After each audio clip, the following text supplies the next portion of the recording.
Nous sommes en guerre. L'idée, c'est de marier la science et la culture. Bonsoir à tous. Bienvenue, cher public, à notre jeu débat. S'interroger sur le sens, je pense que c'est assez essentiel. Je crois que c'est une question importante, effectivement. Comment imaginez-vous le monde de demain ? Mais si on imagine autre chose ? Le monde, par défaut, va pas forcément dans la bonne direction. Il faut accepter de sortir de ce qu'on sait. On va revenir un petit peu sur tout ça. Et tout cela se fera bien sûr avec un souci de rigueur, de scientificité et d'originalité. Bonjour et bienvenue au Festival des idées Paris pour cette 5e édition en ligne qui cette année explore le thème des nouvelles normalités. Alors, un petit mot sur le festival qui est porté par l'Alliance Sorbonne-Paris-Cité, une alliance qui regroupe l'Université de Paris, l'Université Sorbonne-Paris-Nord, Sciences Po, l'INALCO, l'École nationale supérieure d'architecture Paris-Val-de-Seine et l'Institut national d'études démographiques.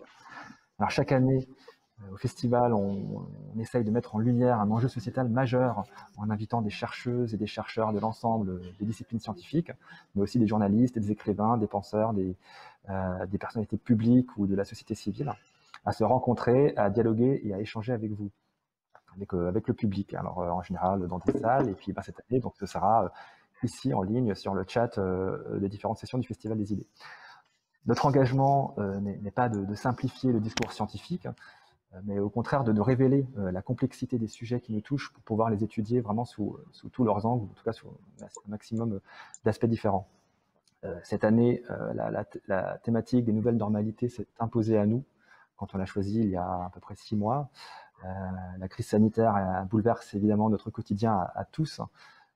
Voilà, cela dit, pendant ces 2 jours de festival, on tenait aussi à ne pas limiter cette problématique de la nouvelle normalité à la seule question de la pandémie. D'où aussi l'envie d'évoquer la lutte contre le racisme, le féminisme, l'émigration ou encore, comme tout de suite, les nouvelles formes de militantisme qui sont tant de sujets qui font émerger de nouvelles formes de normalité. La normalité est une notion en construction permanente, elle est nécessairement mouvante, plurielle, et ce sont ces questions que nous explorons cette année. Et tout ça avec rigueur, avec scientificité, mais aussi avec un petit soupçon d'originalité.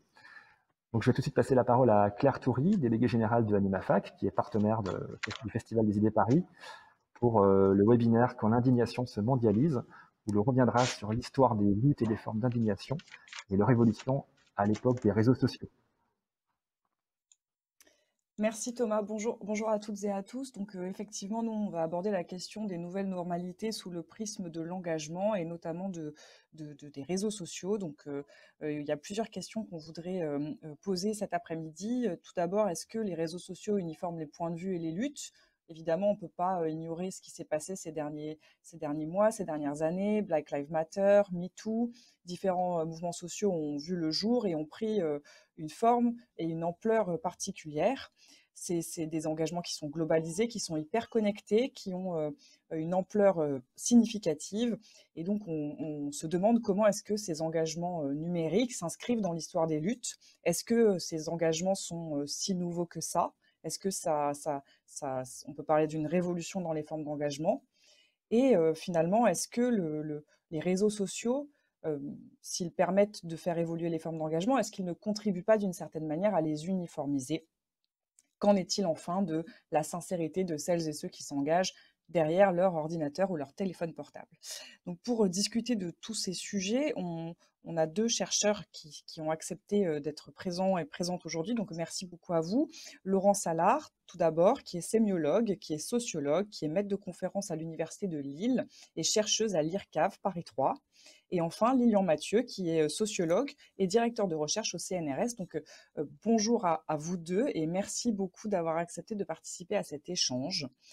On a peu de temps, donc je vais rentrer tout de suite dans le vif du sujet. J'ai 2-3 petites questions à vous poser. Je vais vous laisser évidemment vous exprimer aussi longtemps que vous le souhaitez, à condition que ça respecte le temps qui nous est imparti. Et idéalement, on va se garder un petit peu de temps à la fin de l'échange pour pouvoir répondre aux questions de celles et ceux qui nous écoutent. Et je suis sûre qu'ils sont nombreux. Alors, peut-être pour commencer, une question pour vous, Lilian Mathieu. Est-ce que vous pouvez nous parler un petit peu plus spécifiquement de ces engagements en ligne nous dire comment est-ce qu'il s'inscrit finalement dans l'histoire de l'engagement, dans l'histoire des luttes, et est-ce que ces engagements en ligne qu'on présente comme quelque chose de très nouveau, est-ce que finalement c'est si nouveau que ça? Alors moi, je les inscrirais dans une continuité de l'histoire des luttes plutôt que je ne les envisagerais en termes de rupture. C'est-à-dire qu'il y a effectivement un certain nombre d'outils technologiques qui apportent des transformations majeures à cette pratique particulière que peut être la contestation, l'exposition de revendications, des outils technologiques qui offrent de nouveaux usages, qui permettent aussi, et je pense que c'est quelque chose de très important à souligner, qui permettent une créativité, hein, c'est-à-dire qu'on a aussi une esthétique nouvelle, on a des inventions absolument notables dans les manières de s'engager. Pour autant, ces outils technologiques, à mon sens, s'inscrivent dans une continuité parce que la pratique contestataire elle-même, eh bien, elle reste soumise aux mêmes enjeux qui sont de faire nombre, de rassembler un maximum de gens. Alors, si ce n'est plus de rassembler un maximum de gens dans la rue, c'est de rassembler du monde sur les réseaux sociaux, c'est d'exprimer en public des revendications. Alors, on ne le fait peut-être plus par des affiches avec des slogans comme on a l'image en mémoire des affiches de mai 68 qui sont devenues légendaires. Bon, on a des slogans qui se diffusent par d'autres, par Twitter, par des formules choc, etc. On a tout ça pour aussi engager un rapport de force avec un adversaire. Mais on est dans la continuité des enjeux de cette pratique qui restent similaires, qui restent les mêmes. Simplement, on a élargi de manière assez conséquente et efficace la palette des instruments qui sont à disposition des protestataires pour engager un rapport de force et exprimer des revendications. Et cela étant, les anciennes formes de protestation restent toujours en activité. On écrit toujours des graffitis sur les murs, on colle toujours des affiches, on distribue des tracts à la sortie des stations de métro, et en plus, ces tracts, on va les relayer par les réseaux sociaux. Mais on est dans une continuité, une nouvelle fois, beaucoup plus que dans une révolution, à mon sens. Donc les réseaux sociaux, finalement, si je comprends bien ce que vous dites, les réseaux sociaux et l'outil, enfin le numérique ne serait finalement qu'un outil qui permettrait un élargissement des palettes, en fait, dans les formes d'engagement, mais en aucun cas on peut parler d'une révolution des formes d'engagement. Oui, c'est ça à mon sens, hein. C'est-à-dire un élargissement considérable et qui donne de la puissance. On l'a vu avec toute une série de mobilisations. On l'a vu par exemple autour des premiers jours de la mobilisation des Gilets jaunes. Beaucoup de choses se sont passées par les réseaux sociaux. Pour autant, la suite de la mobilisation des Gilets jaunes, elle s'est passée de manière entre guillemets traditionnelle, dans l'espace physique, dans l'espace urbain, dans l'espace des ronds-points devenus fameux. Elle s'est passée en rassemblant un maximum d'êtres humains dans un espace physique et pas simplement des noms ou des pseudos sur Facebook. Donc, il y a élargissement de la palette, sans doute potentialisation, renforcement des capacités de protestation, ce qui en retour donne aussi un renforcement des capacités de contournement ou de déviation de cette protestation par ses cibles. Et donc, on a des opportunités d'inventivité protestataire. On n'a pas une révolution, on n'a pas fait table rase du passé des luttes. Merci beaucoup. Laurent Salard, est-ce que vous êtes d'accord? Vous faites le même constat que Lilian Mathieu? Est-ce que pour vous aussi, finalement, le mot nouveauté ou le mot révolution et même le mot nouveauté ne sont pas des mots appropriés pour qualifier ces nouvelles formes d'engagement, ces engagements numériques? Oui, voilà, on a tendance toujours à imaginer que le numérique est synonyme de rupture, révolution. Donc il y a une injonction à la disruption vis-à-vis du numérique qui fait partie de la doxa. Et lorsqu'on observe en effet les formes de mobilisation en ligne, elles sont de fait bien articulées avec des mobilisations hors ligne. Elles sont souvent dans la continuité. Ce qu'on peut quand même noter, c'est quand même un certain nombre de renouvellements. Donc déjà, c'est le répertoire d'actions traditionnel, il est plus fort que jamais, hein. Les colleuses, ce mouvement de féministes qui collent des affiches, bon bah redonne justement de renouvelle, mais finalement on retrouve aussi ce répertoire de l'affiche, les manifestations, bien sûr. Là, il y a un rassemblement contre l'article 24 de la loi sécurité globale qui a été voté hier. Donc voilà, donc il y a des répertoires d'actions traditionnels qui demeurent, des répertoires qui s'organisent parfois et le plus souvent aussi en ligne. Il y a des répertoires d'actions qui se numérisent. Donc la pétition en ligne, et puis il y a aussi des manifestations en ligne, hein. Il y a tout ce que disait Lilian, c'est-à-dire des inventions autour de comment manifester en ligne. Donc ça suppose aussi de recréer le répertoire dans sa version numérique. Mais on observe quand même un renouvellement, notamment aussi des causes. Par exemple, le numérique est devenu lui-même une cause de mobilisation. Il y a tous ceux qui défendent les libertés numériques, il y a la reconnaissance faciale, tout ce qui est la critique d'une intelligence artificielle qui se développe, par exemple, peut donner lieu à des robots tueurs autonomes, la 5G qui est l'objet aujourd'hui d'une controverse, puisqu'elle se déploie sans débat, sans véritable analyse de tous les risques sanitaires. Donc voilà, le numérique lui-même est devenu une cause, donc ça renouvelle le répertoire, pas seulement des actions, mais des causes. Et en observant, notamment du côté des plus jeunes, il y a un renouvellement quand même des publics politiques, puisque par justement le fan-activisme, par exemple, la K-pop récemment, hein, tous ceux qui apprécient ce genre de musique et de chorégraphie venue de Corée, voilà, les fans de K-pop ont eu une action assez remarquable en finalement achetant des places pour un meeting de Trump et faisant en sorte que lorsque Trump se présente dans son premier meeting à Tesla, la salle était quasiment vide. Donc là, il y a du côté de ces nouveaux publics qui viennent peut-être par la culture, il y a une politisation et des publics juvéniles, hein, qui trouvent là, voilà, une forme d'accès à la politique par leur activisme culturel, et donc un renouvellement de ces publics.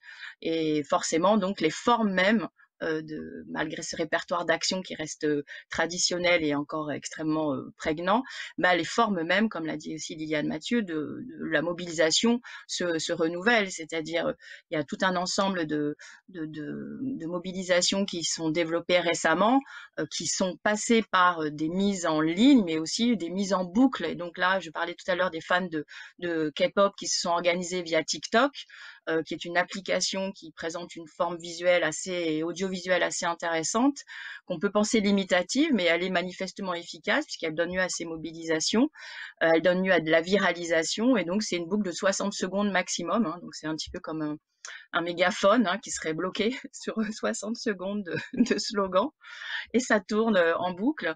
Et donc c'est assez efficace dans la répétition du slogan. Il y a des possibilités de reprendre le slogan, c'est une sorte aussi de karaoké.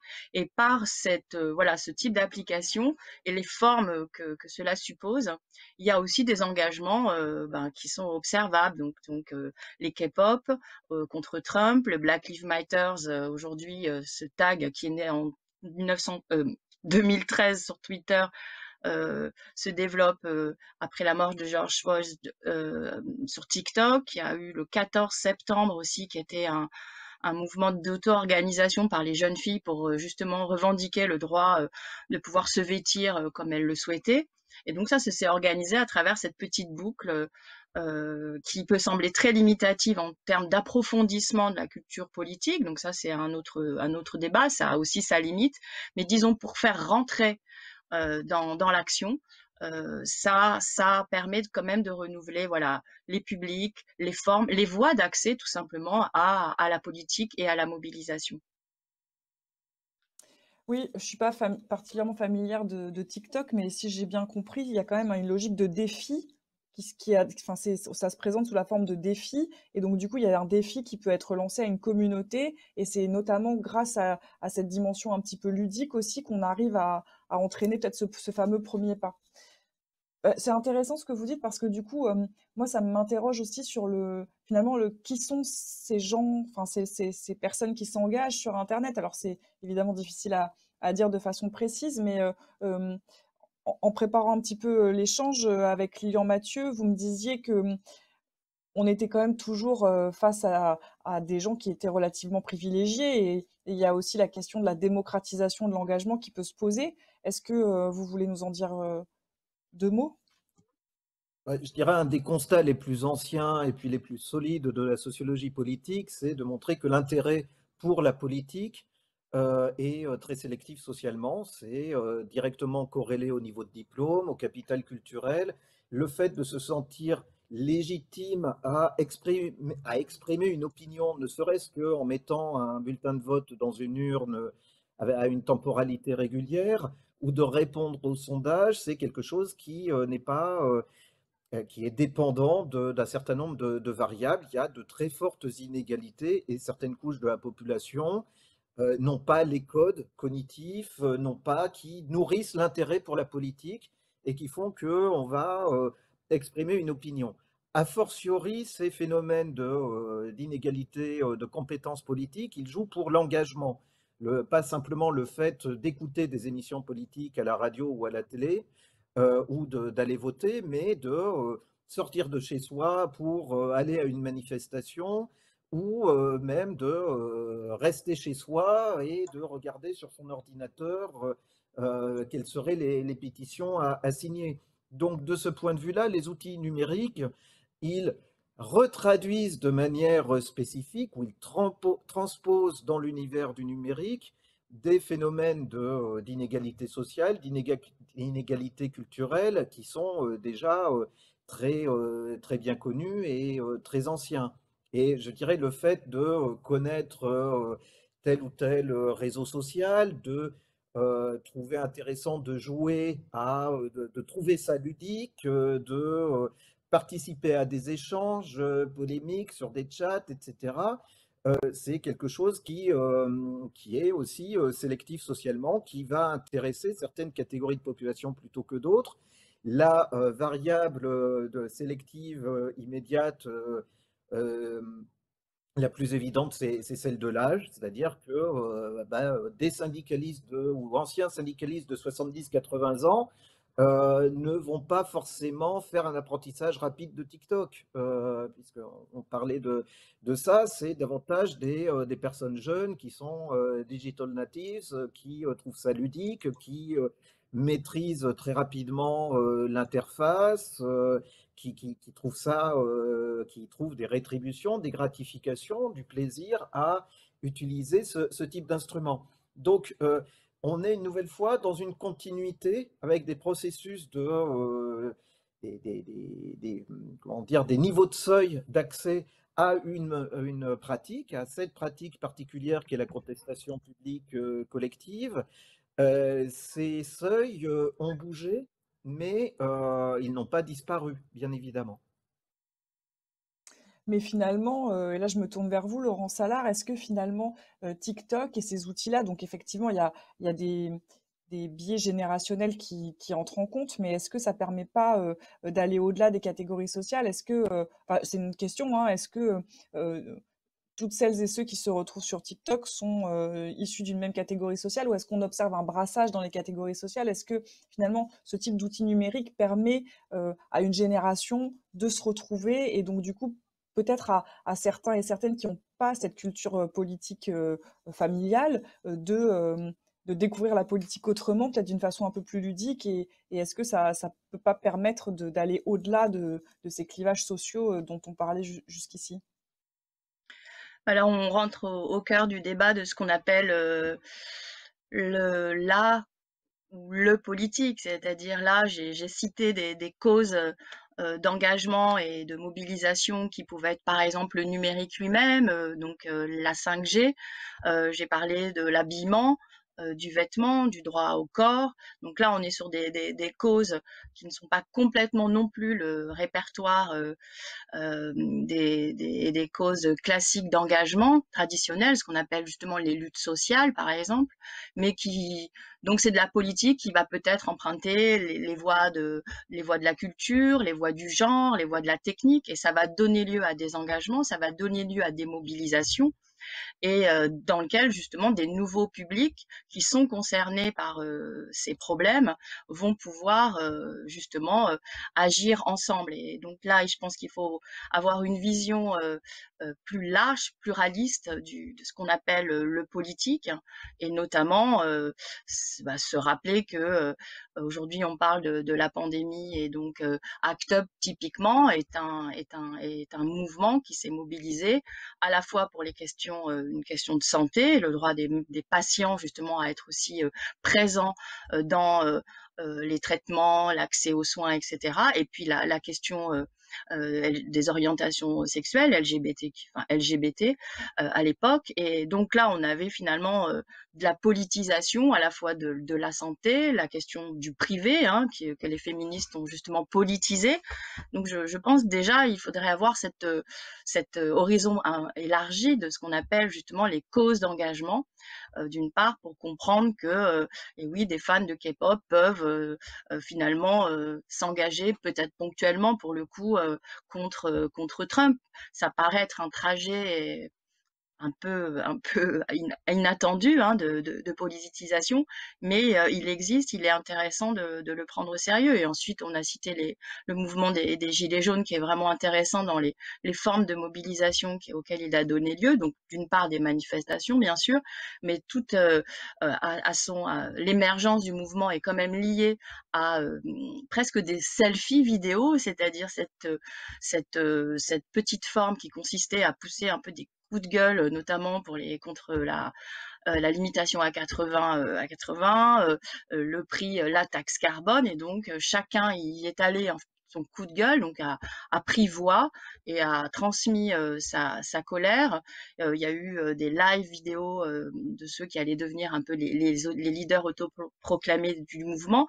Donc il y avait cette idée qu'on ne se sent pas représenté, on peut se présenter soi-même justement par l'intermédiaire de ces réseaux sociaux numériques, et cela a donc constitué une mouvance extrêmement large aussi au plan idéologique, qui pour le coup n'était pas simplement CSP+, avec du capital culturel, ou alors une culture politique familiale et historique. Là, on a aussi un nouveau public politique qui s'est en partie constitué par une prise de parole extrêmement individualisée. Donc ça, on retrouve un petit peu les origines de l'internet militant, où finalement les premiers collectifs qui se sont emparés d'internet étaient ceux qu'on appelait justement un petit peu les sans-voix, ceux qui n'avaient pas accès ni aux médias, qui étaient hors parti, hors syndicat, et qui étaient les collectifs de précaires, ceux qui s'étaient un peu déjà plus ou moins organisés avec le Minitel, les infirmières, les collectifs, les coordinations, enfin toutes ces nouvelles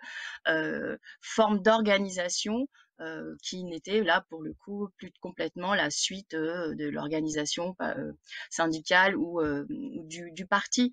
Et donc là, on a aussi cette idée que ceux qui ne se sentent pas représentés, qui ne pensent pas avoir accès à la politique, ont trouvé alors hélas, les réseaux sociaux numériques, parce qu'ils ont aussi leur biais, ils ont trouvé une façon justement de pouvoir prendre la parole, de la partager et de faire masse. Pour le coup, les Gilets jaunes ont fait masse, oui. Merci. Je vois l'heure qui défile et j'avais encore 2 petits points que je voulais aborder avec vous, peut-être avant de prendre les questions du public, j'allais dire, mais en tout cas de celles et ceux qui nous écoutent. Vous parlez des biais sur les réseaux sociaux. Il y en a un qui me vient à l'esprit, puisque on observe, alors c'est peut-être un raccourci, ce que je vais faire, mais on observe une certaine uniformisation parfois des discours en ligne, et un rejet de la nuance. Enfin bon, j'ai l'impression qu'il y a quand même une certaine uniformité dans la manière de s'exprimer, et celles et ceux qui vont avoir une expression un peu différente vont tout de suite être cancel, ou je ne sais pas si c'est le bon terme, mais en tout cas mis de côté. Est-ce que ça fait partie des biais auxquels vous pensez, Laurent Salard ? Alors, il y a le biais. Alors, ça, oui, c'est un peu le paradoxe. C'est-à-dire, à partir du moment où finalement tout le monde peut avoir, en principe, un compte sur un réseau social numérique ou une application de messagerie sociale, il y a cette idée, voilà, de possibilité d'avoir une expression personnelle, donc d'avoir à disposition un espace d'expression et de faire porter sa voix autour de tel ou tel problème, telle ou telle cause, telle ou telle expérience. Et on observe en effet une relative uniformisation des formes justement d'expression. Donc ça, c'est lié à tout un ensemble d'éléments. Il y a déjà les interfaçages, hein, donc il y a des contraintes liées même à ce qui reste de la technique. Donc la boucle TikTok, il est difficile de faire autrement quand on est sur TikTok que de produire une boucle de 60 secondes. Donc ça empêche de faire de longs discours, par exemple. On est sur des formats extrêmement courts. Donc ensuite, il y a sur ces fameux biais algorithmiques, c'est-à-dire qui nous renferment dans des bulles de filtre. Alors là, c'est aussi intéressant parce qu'on est confronté finalement à toujours les mêmes sujets d'intérêt et des partages avec souvent un petit nombre de contacts. Et j'ai entendu et je me suis entretenue avec des féministes, notamment des jeunes féministes sur TikTok, qui m'expliquaient que justement cette bulle de filtre qui est assez présente sur TikTok leur permettait de créer un espace safe, c'est-à-dire où on était juste entre nous, entre féministes. Donc bon, ça peut être aussi ambivalent, ça renferme, mais ça peut aussi protéger. Mais là, c'est quand même un biais qui est aussi important dans l'algorithme, qui est aussi important à mettre en avant. Donc ça, ce sont des biais quasi techniques hein, liés à la dimension justement de ces médiums, hein, de ces espaces sociotechniques d'expression.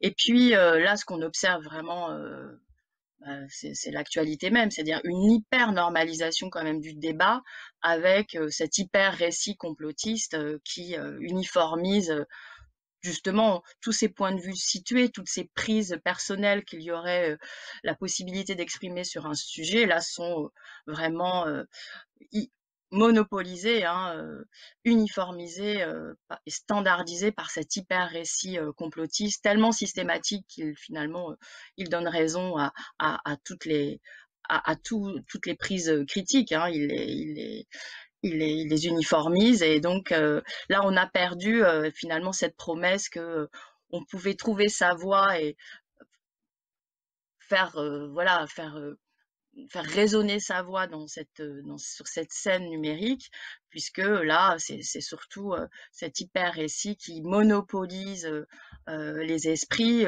finalement vient s'interposer vis-à-vis de votre expérience personnelle, de votre vision, de votre pensée par vous-même, hein. Et donc il y a vraiment l'idée d'une monopolisation aujourd'hui par cet hyper récit de type complotiste, hein, parce faudrait l'analyser de façon plus fine, mais là on observe ces derniers temps une hyper normalisation en effet de la critique en général, ouais. C'est intéressant et en vous écoutant, je me demande, mais c'est vrai que ça ferait peut-être l'objet d'un autre débat, mais je me demande si c'est pas aussi dû finalement à l'absence de culture politique de certains et certaines et finalement la démocratisation ou la massification que peut permettre les réseaux sociaux entraîne aussi parfois un défaut de culture politique chez certains et chez certaines et ça peut peut-être renforcer cette difficulté à accepter la nuance ou à faire la part des choses entre le discours et l'identité, enfin, et l'identité, oui, d'une certaine façon. Mais bon, je ne sais pas si vous voulez réagir, mais sinon j'ai une autre question. Ouais. Allez-y. Enfin, moi je dirais là-dessus, ce qui est intéressant dans les mouvements qu'on le voit avec le mouvement des Gilets jaunes, c'est-à-dire les moments de mobilisation, ce sont aussi des moments apprenants, c'est-à-dire, comme dirait Dewey, on mène une enquête. Vous voyez, une enquête collective à partir de différents problèmes et donc dans cette mise en commun et dans cette enquête collective qui est menée, ben, on apprend aussi les uns des autres et on apprend du problème.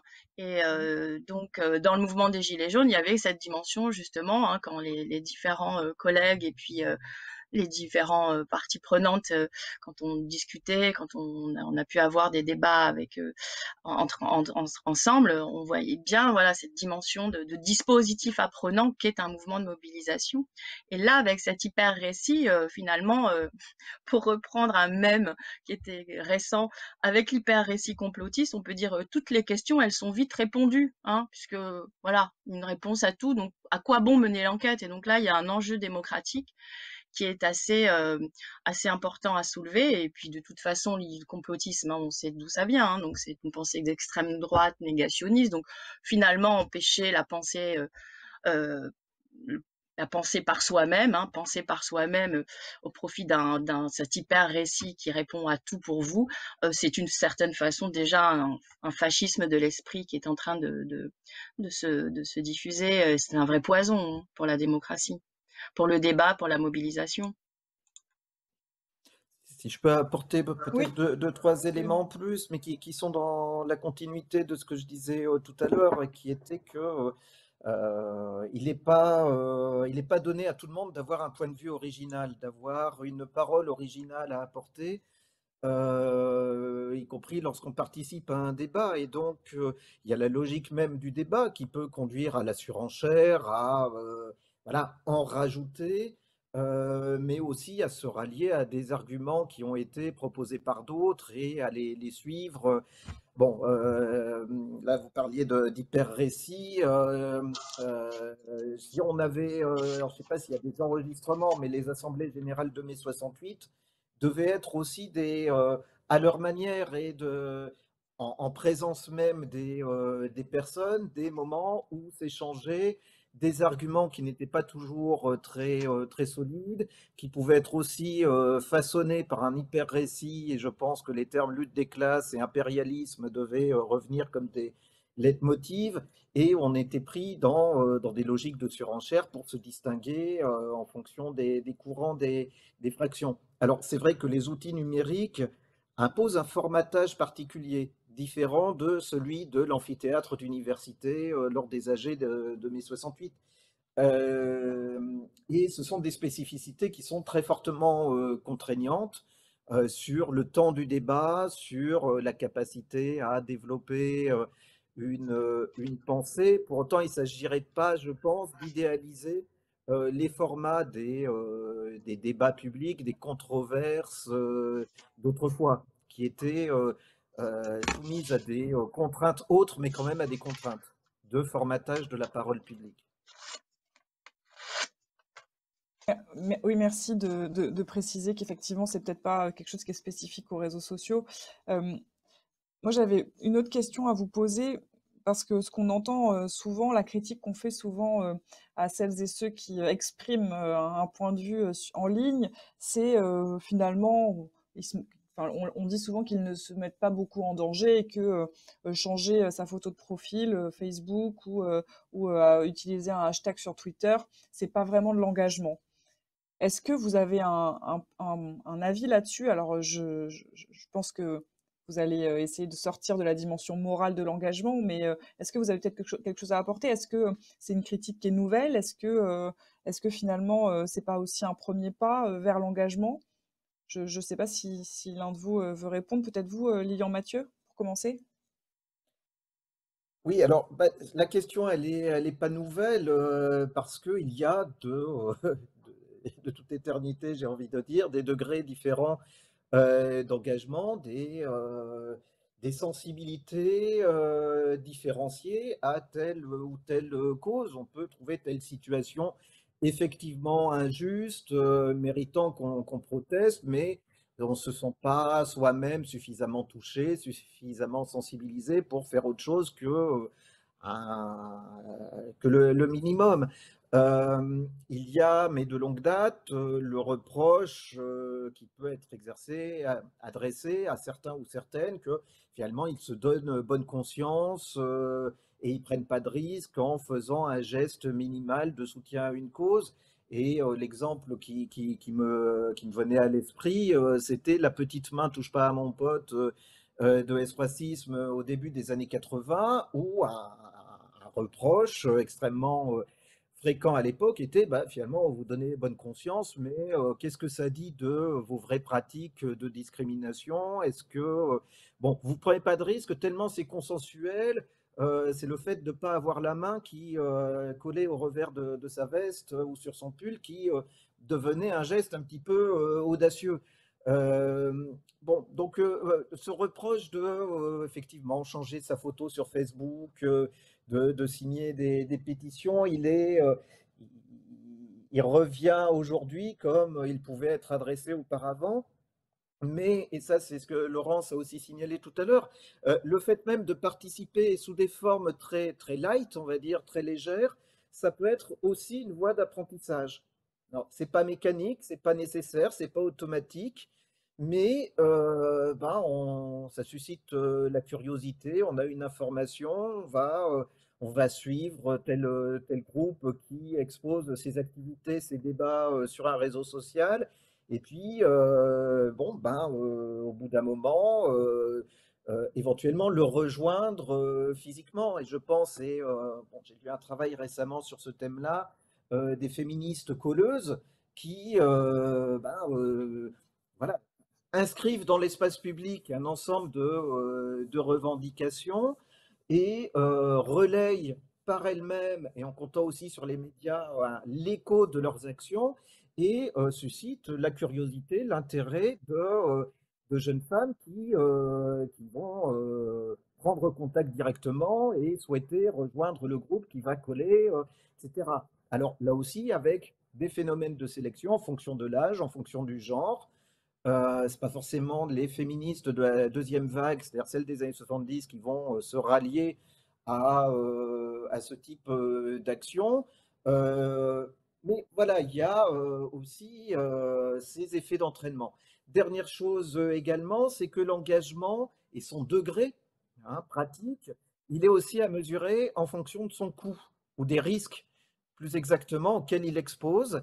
Et très clairement, c'est une question, elle est débattue aujourd'hui à l'Assemblée nationale, cette question des coûts et des risques de l'engagement. On est dans un changement de politique du maintien de l'ordre à l'égard des manifestants, avec des pratiques qui sont désormais beaucoup plus violentes, dont la question de l'impunité est en tout cas posée dans le débat public. Et voilà, le fait, et ça a été dit pendant le mouvement des Gilets jaunes par le Premier ministre de l'époque, si vous ne voulez pas qu'on vous crève un œil, n'allez pas à une manifestation qui risque de dégénérer. Donc il y a une augmentation très nette des coûts de l'engagement. Il y a un phénomène de dissuasion. J'ai retranscrit les paroles d'Édouard Philippe à l'époque, mais c'était cette idée, si ce n'était pas les paroles exactes, qui était « ne vous trouvez pas dans une manifestation qui dégénère ». Bien sûr, c'est très facile de savoir à quel moment elle va dégénérer. Mais cette question des coûts et des risques de l'engagement, elle est posée très directement par les évolutions du maintien de l'ordre.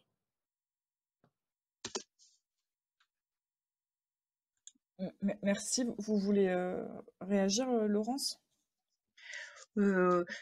Oui, non, je suis, je suis tout à fait d'accord sur cette dernière dimension des coûts et des risques, et justement d'où le développement de ces dispositifs de manifestation en ligne pour malgré tout continuer, et notamment aussi en temps de confinement, à faire masse, puisque il est difficile de le réaliser dans l'espace public. Ce que l'on peut quand même ajouter, c'est cette politique en stéréo ou en quadri ou en polyphonie, c'est-à-dire ce qu'on observe notamment chez les plus jeunes, c'est justement l'entrée en politique, mais via X cause, via X tag en fait, un tag, une cause, hein, donc une multi-affiliation, hein, autour de différentes causes, et qui parfois donc vont être en effet plus approfondies que d'autres. Donc ça donne un petit peu, voilà, cette impression d'un ce qu'on appelle l'engagement un peu mou, un peu paresseux, un peu facile, ce qu'on reproche au clicktivisme, hein, justement, ou au slacktivisme. Mais ça peut avoir justement, comme le disait Lilian, un intérêt sur justement les voies d'accès, la sorte d'acculturation à, à une politique au sens très, très pluriel sur les causes et les formes. Et donc, Henry Jenkins, qui est un spécialiste des fan studies, avait expliqué que c'était un peu l'acupuncture, enfin l'équivalent de l'acupuncture, c'est-à-dire des petits, voilà, plusieurs tags auxquels on va s'intéresser. Et finalement, tous les débats et voilà, tous les tenants et les aboutissants autour d'un tag qui sont plus ou moins creusés, plus ou moins approfondis. Alors, ça paraît en effet un peu plus léger, un peu plus paresseux, un peu moins engagé. Donc, d'où sa métaphore de l'acupuncture. Mais ça, je pense que voilà, l'acupuncture, ça soigne aussi, hein, quand même, hein, donc, c'est pas inintéressant. C'est même très intéressant. Merci. Alors, il nous reste 8 minutes et j'ai une question du coup de notre public. Je ne sais pas très bien comment le qualifier. Alors, je vous la lis. Du fait des bulles de filtrage d'une part et de la crise de la représentation dans les corps intermédiaires d'autre part, les engagements semblent de plus en plus silotés et chacun cherche à se représenter lui-même. Chaque voix compte et chacun se retranche derrière un combat bien spécifique qui le concerne directement. L'opinion publique en est de plus en plus diffractée, polarisante, et parfois excluante. Plus aucune matrice politique ne semble parvenir à nous rassembler. Dès lors, comment recréer du commun?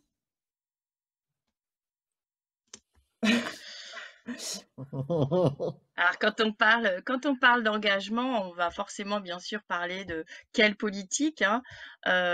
Alors, aujourd'hui, il y a pas mal de mouvements de terrain, justement, dans lesquels parfois des collectifs qui ont aussi participé à la mouvance Gilets jaunes sont partie prenante, qui essayent de développer la métaphore de l'archipel. C'est-à-dire, justement, il y a ceux qui vont s'occuper plus, je sais pas, des communs, des coopératives, ceux qui vont s'occuper plus de questions d'identité, de genre. Et l'idée, c'est pas de faire converger sur un programme commun, mais justement de mettre en commun et de faire coexister en commun ces différents terrains de mobilisation.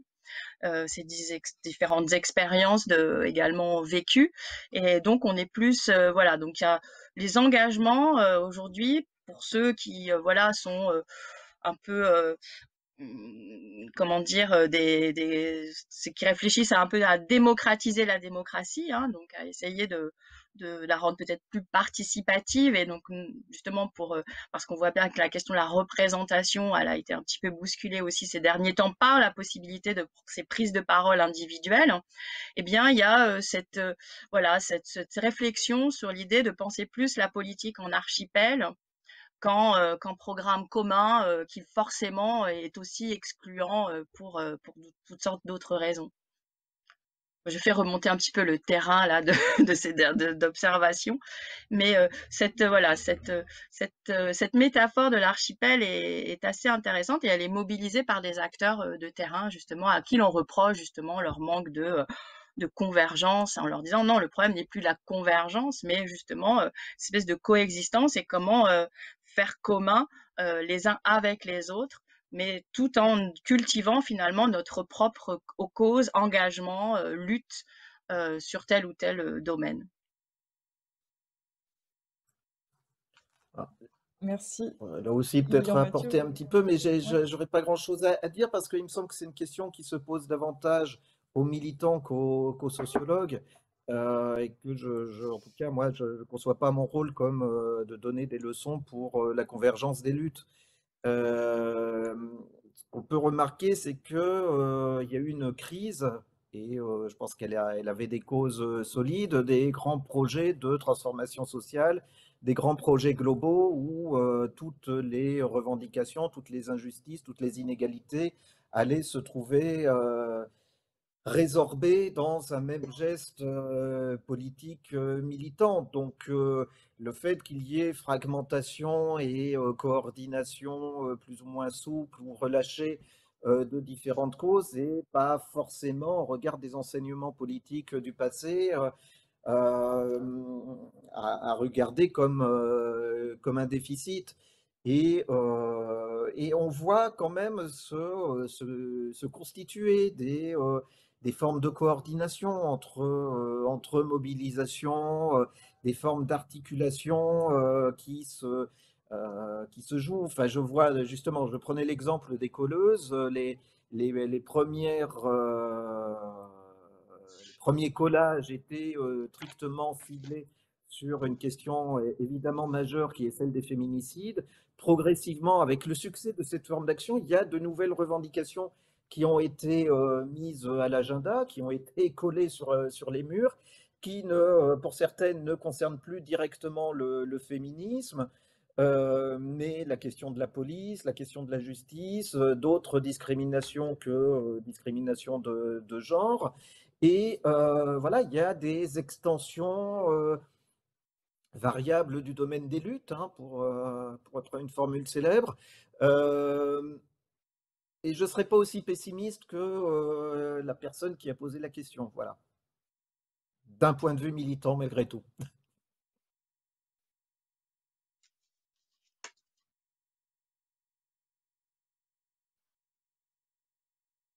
Ah, Et je on ne vous vous entends entend plus, là. plus.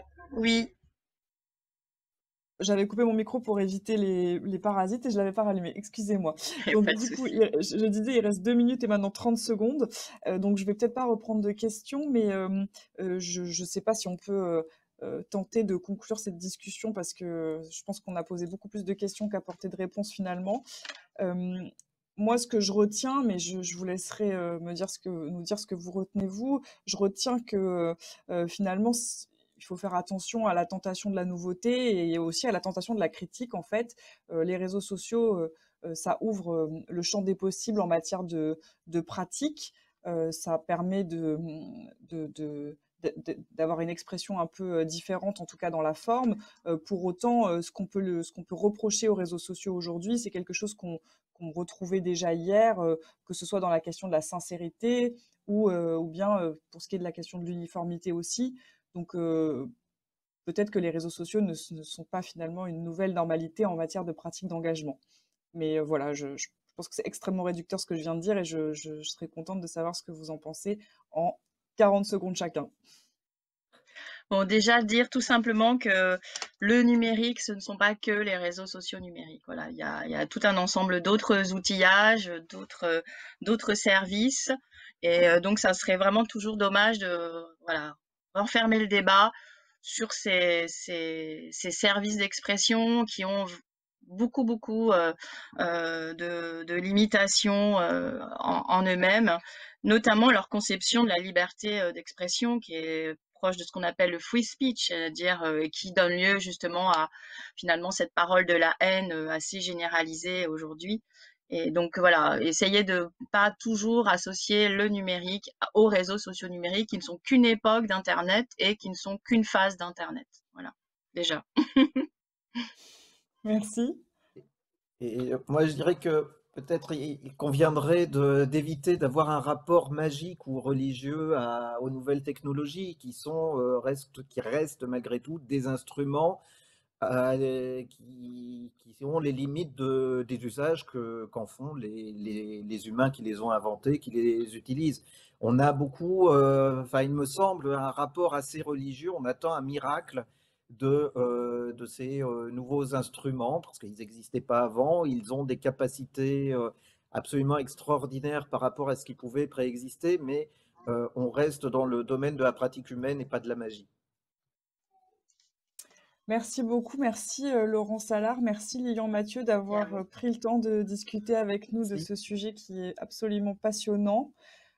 Je pense qu'il faut que l'on arrête. Je ne sais pas si Thomas revient pour faire un petit mot de conclusion. Ah oui, Thomas est revenu. Oui, me voilà. Merci beaucoup à tous les trois pour ces échanges très riches. Effectivement, oui, comme vous le disiez Claire, enfin, il y a beaucoup de questions en fait en plus qui viennent hein, suite à ces échanges, plus que de réponses fermes et arrêtées. Et donc c'est aussi à ça que sert le Festival des idées, hein, c'est de continuer à s'interroger, à se poser des questions après le festival. Et voilà, ça n'en finit jamais. Donc merci beaucoup pour ces échanges très vifs, hein, très riches et très vifs. Et moi, je suis là aussi pour annoncer la suite du programme. Donc, le festival continue là tout de suite, d'ici une petite dizaine de minutes, avec une carte blanche qu'on a proposée à Philosophie Magazine, qui est également partenaire du Festival des idées Paris, avec Sandra Logier et Peggy Sastre, qui viendront nous parler des nouvelles formes de féminisme. Enfin, qu'est-ce que c'est que le féminisme en 2020 ? Voilà, c'est un grand sujet. Donc, je vous invite à nous rejoindre dès 16h. Merci encore à Laurent Salard, Lilian Mathieu et Claire Toury pour ce webinaire vraiment très intéressant. Merci beaucoup. Merci à vous. Merci à vous. Merci. Ah oui. Et écoutez la suite alors.